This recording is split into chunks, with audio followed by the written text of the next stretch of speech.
ગુરુ કૃપાથી.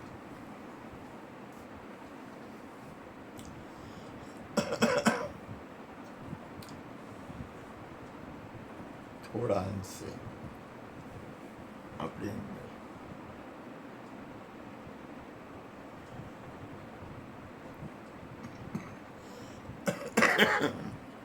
થોડા અંશે પણ ત્યાગ અને વૈરાગ્ય જોઈએ. વૈરાગ્ય થોડું કઠિન છે, કારણ કે એ તો આ સંસારમાં આપણે છીએ. દાખલા તરીકે મને કહેવામાં આવે તો હું ગુરુદ્વારમાં છું, પણ તમારા હારે છું ને. આપણે બધા, મારે બધાનો સંગ થાય, બધા મને સંગ કરતા હોય, એક યા બીજા ભાવથી. એટલે સંગને હિસાબે કોઈનાથી દ્વેષ તો કરાય નહીં. આજે આપણે બધા બેઠા છીએ તો એકબીજાનો દ્વેષ કરવામાં કાંઈ ફાયદો નથી. વૈરાગ્ય, પૂર્ણ વૈરાગ આવે તો પછી અઘરું થઈ જાય, તો આ સંસાર રાખ થઈ જાય.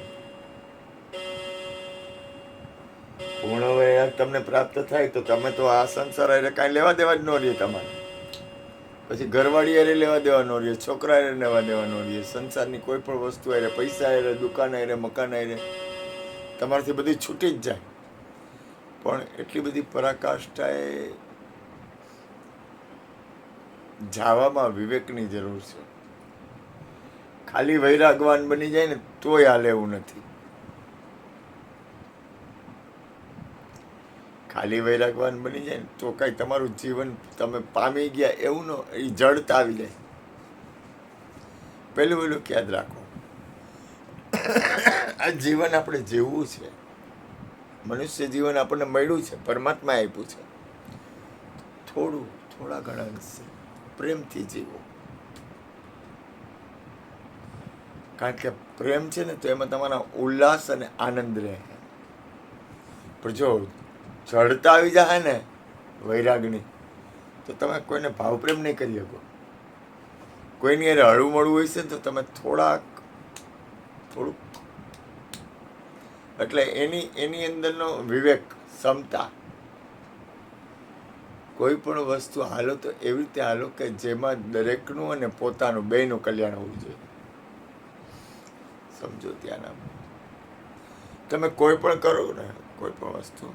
આજે મેં શ્રીમદજીનું સાંભળ્યું હતું, ગુરુ સદગુરુના લક્ષણો, બહુ મજા આવી. એક મા હતા, લક્ષણ બોલતા હતા, સદગુરુના લક્ષણ. શ્રીમદજીના બધા મુદ્દા હતા, શ્રીમદ રાજચંદ્રના, મને બહુ ગમ્યા.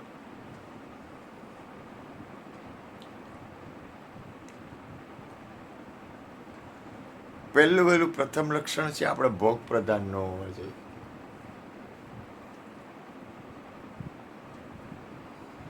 વિષયો આપણીથી છૂટી જવા જોઈએ. બીજું, કોણ શું કરે છે એમાં બહુ મથવા જેવું નથી. આપણું કલ્યાણ અને આવે છે એનું કલ્યાણ કેમ છે ને એમાં ધ્યાન આપવા જેવું છે. કારણ કે આ સંસાર છે ને એ એક કચરા પેટી છે. સંસાર શું છે? એવડી મોટી કચરા પેટી છે ને કે જેની સીમાની. હવે કચરા પેટીમાંથી કોઈ એવી વ્યક્તિ આવે તો એનો થોડો કચરો લઈને આવે, બરોબર ને? કાંઈ બધાય કાંઈ સારા આત્મા હોય એવું ન હોય, કચરો લઈને આવે. તો હવે એનો કચરો ઠાલવે છે તો આપણે બ્રહ્મ અગ્નિ છે, આપણે સત્સંગ છે, એટલે એનો કચરો બળીને રાખ થઈ જાય.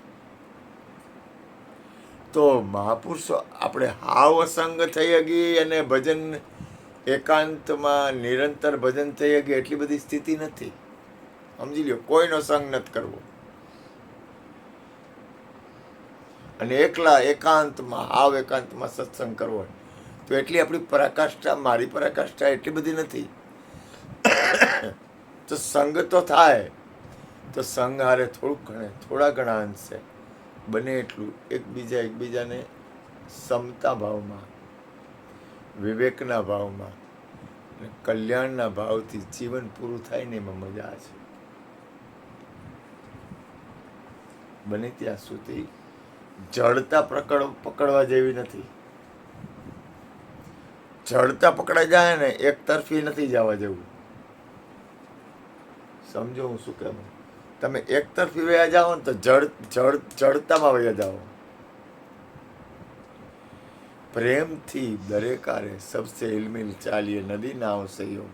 બીજું, આપણે કોઈ પણ ધર્મ, કોઈ પણ સંપ્રદાય, કોઈ પણ હોય, પણ કોઈ હારે આપણે રાગદ્વેષ નથી. મને તો નથી જ, ગુરુની કૃપા છે. મને કોઈ એમ કહે કે તમે આ સંપ્રદાય વાળા, એટલે હું કહું ના, હું કોઈ ધર્મ સંપ્રદાય વાળાને માનતો નથી. આત્માનું કલ્યાણ એ મને ગમે. હું કોઈ પણ ધર્મ સંપ્રદાય વાળામાં નથી. ગુરુ કૃપાથી બોલું છું. આત્મકલ્યાણમાં છું. કારણ કે ગુરુજીએ મને નિજનું જ્ઞાન આપ્યું છે. એટલે આત્મકલ્યાણ છે ને એ સત્ય છે. હવે કોઈ પણ વ્યક્તિ ગમે ત્યાંથી હોય પોતાનું આત્મકલ્યાણ ઈચ્છે છે તો એ રાઈટ છે. ન ઈચ્છતો હોય તો એને સંગથી આત્મકલ્યાણ તરફ વળશે. બાકી કોઈ પણ ધર્મ હોય, કોઈ પણ પક્ષ હોય, કોઈ પણ હોય, મારે કાંઈ લેવા દેવા નથી. એટલે કે એનાથી રાગદ્વેષ નથી. શ્રીમદજીને પણ ન હોય. કારણ કે આત્મામાં રાગદ્વેષ ન હોય. કોઈ એમ કે હું માતાજીને માનું છું તો મને જરાય વિરોધ ન લાગે, જરા કંઈ નહીં. કોઈ એમ કે હું શીખને માનું છું તો મને ગમે, મને ન વાંધો આવે. કોઈ એમ કે હું અલ્લાહને માનું છું તો મને દ્વેષ ન થાય. ગુરુની કૃપાથી ન થાય. ભલે મૂળ તો આત્મતત્વ છે ને. કોઈ પણ વ્યક્તિ ગમે એને માનતું હોય, પણ મૂળ તો આત્મતત્વ આવશે ને તો આપણું ધ્યાન ક્યાં છે, આપણું લક્ષ્ય ક્યાં છે, આપણો ઉદ્દેશ શું છે? આત્મકલ્યાણ. આપણે અહીંયા બેઠા છીએ, હું ગુરુ કૃપાથી બેઠો છું, એની કૃપાથી આસન ઉપર, તો મારું લક્ષ્ય છે કોઈ પણ જીવનું કલ્યાણ. નિમિત્ત માત્ર ભાવ છે. ભાવ કર્મથી હું કોઈ પણ જીવનું કલ્યાણ મારા ભાવથી ઈચ્છું છું. પછી માલિકની મરજી. બોલો સદગુરુ મહારાજ.